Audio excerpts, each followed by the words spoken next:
So hi and అందరికీ welcome back to my channel. నా పేరు సంజయ్, మీరు చూస్తున్నారు సంజయ్ ఫర్ యూ.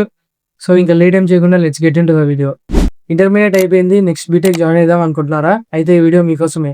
ఈ వీడియోలో నేను బీటెక్ లైఫ్ ఎలా ఉంటుందో అండ్ అలాగే బీటెక్ జాయిన్ అయిన తర్వాత ఫేస్ చేయాల్సిన కాన్సిక్వెన్సెస్ ఏంటో చెప్తా వినండి. మీకు ఫస్టే చెప్తున్నా, మీరు హ్యాపీ డేస్ మూవీ చూసి అంత ఎక్స్పెక్టేషన్స్ పెట్టుకుని బీటెక్ జాయిన్ అవ్వకండి, ఎందుకంటే రియాలిటీ చాలా దారుణంగా ఉంటుంది. కమింగ్ టు ఎపిసోడ్ ఎగ్జామ్స్, తెలంగాణలో May 4th and 5th agriculture and pharmacy వాళ్ళకి ఎగ్జామ్స్ కండక్ట్ చేశారు. అండ్ ఇంజనీరింగ్ వాళ్ళకి 9th, 10th and 11th exams జరిగి ఉన్నాయి. Coming to Andhra Pradesh, AP EAPCET exams May 12th start అవబోతున్నాయి. 12th, 13th, 14th, 15th and 18th engineering వాళ్ళకి, and 19th and 20th agriculture and pharmacy వాళ్ళకి exams జరగనున్నాయి. TG EAPCET and AP EAPCET వాళ్ళకి all the best, exams మంచిగా రాయండి. Coming back in to the video, మీకు EAPCET exams అయిపోగానే counselling ఉంటుంది. First phase, second phase, third phase and special phase and 4 phases ఉంటాయి. So మీకు వచ్చిన ర్యాంక్ని బట్టి మీరు కాలేజెస్ని ఆర్డర్లో పెట్టుకోవాలి. మీకు మ్యాక్సిమం ఫస్ట్ ఫేజ్ ఆర్ సెకండ్ ఫేజ్లో ఏదో ఒక కాలేజ్ వస్తుంది. ఒకవేళ రాలేదు అంటే మీరు సరైన ఆర్డర్లో పెట్టుకోలేదని అర్థం. డోంట్ వరీ, కౌన్సిలింగ్ టైంలో ఏ ర్యాంక్కి ఏ కాలేజ్ పెట్టుకోవాలి అని ఒక డీటెయిల్ వీడియో చేస్తా. So stay tune for it. So మీకు ఒక కాలేజ్ వచ్చింది అనుకుందాం. నెక్స్ట్ డాక్యుమెంట్ వెరిఫికేషన్ అనే ఒక ప్రోగ్రామ్ ఉంటుంది. దీనికి 2 to 3 days టైం ఇస్తారు. మనం ఆ 2 to 3 days టైంలో డాక్యుమెంట్స్ వెరిఫికేషన్ చేయించుకొని రావాలి. తర్వాత మీకు కాలేజ్ స్టార్ట్ అవుతుంది. ఇక్కడే స్టార్ట్ అవుతుంది అసలైన డ్రామా. మీరు కాలేజ్లో జాయిన్ అయిన తర్వాత మీ original certificates like 10th memo and inter memo ఇవ్వమంటారు. మీరు ఒకవేళ ఇచ్చారా, then you are logged in. ఈ సర్టిఫికేట్స్తో కాలేజ్ వాళ్ళకి ఏ ఉపయోగం ఉండదు, కానీ వాళ్ళు మన దగ్గర నుంచి తీసుకుంటారు. సో మీరు సర్టిఫికేట్స్ ఇచ్చిన తర్వాత సచ్చినట్టు 4 years ఆ కాలేజ్లో చదవాల్సిందే. మీరు 1 year చదివి డ్రాప్ అవుతారన్నా సరే ఆ కాలేజ్ వాళ్ళు 4 years ఫీజు కడితేనే సర్టిఫికేట్స్ ఇస్తా అంటారు.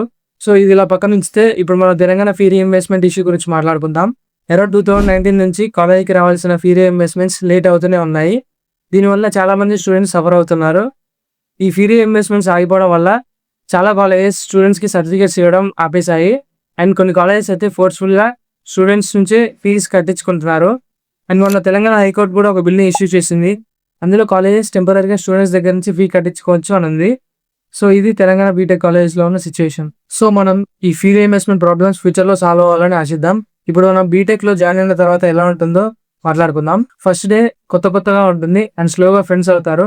అండ్ అలా జాయిన్ అయ్యేమో లేదో ఇలా మిడ్ 1 ఎగ్జామ్స్ స్టార్ట్ అవుతాయి. మిడ్ 1తో పాటు మిడ్ 1 ఇంటర్నల్స్, మిడ్ 1కి మిడ్ 2కి 2 to 3 months గ్యాప్ ఉంటుంది.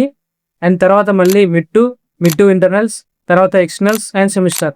ఇలా 6 monthsలో ఇన్ని ఎగ్జామ్స్ జరుగుతాయి. అండ్ టోటల్ 8 semesters ఇలాగే జరుగుతాయి. దీనికి తోడు స్టూడెంట్స్కి ఉన్న major problem 75% attendance. Students exams రాయడం కన్నా ఈ 75% అటెండెన్స్ మెయింటైన్ చేయడానికి చాలా ఇబ్బంది పడతారు. సెమిస్టర్ టైంకి అటెండెన్స్ 75% బిలో ఉందా కండోనేషన్ కట్టాలి. అండ్ ఈ కండోనేషన్స్ అయితే చాలా దారుణంగా ఉంటాయి.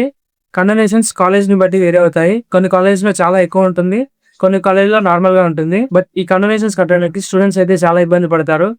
ఈ మధ్య మా పక్క కాలేజ్ అతను కండోనేషన్ కట్టలేక సూసైడ్ చేసుకొని చనిపోయాడు. సో ఆటోనమస్ కాలేజ్ పరిస్థితి ఇలా ఉంది.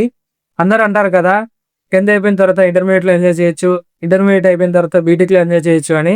కానీ అది పెద్ద అబద్ధం. ఏ ఏజ్లో ఫేస్ చేయాల్సిన కష్టాలు ఆ ఏజ్లో ఫేస్ చేయాల్సిందే. సో ఫైనల్గా నేను చెప్పొచ్చేది ఏంటంటే, మీరు బీటెక్లో ఎంజాయ్ చేయొచ్చు అనేది మాత్రం జాయిన్ అవ్వకండి. 4 years కష్టపడతానంటేనే జాయిన్ అవ్వండి. సో ఈ కష్టాలు అనేవి వస్తుంటాయి, పోతుంటాయి. బట్ మీకు ఒక ప్యాషన్ ఉండి మీరు దానికి తగ్గట్టు హార్డ్ వర్క్ చేస్తే మీరు ఏదైనా సాధించవచ్చు, ఏది మిమ్మల్ని ఆపలేదు.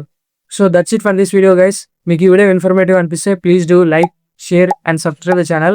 Stay tuned for more videos and see you in the next video. Bye bye.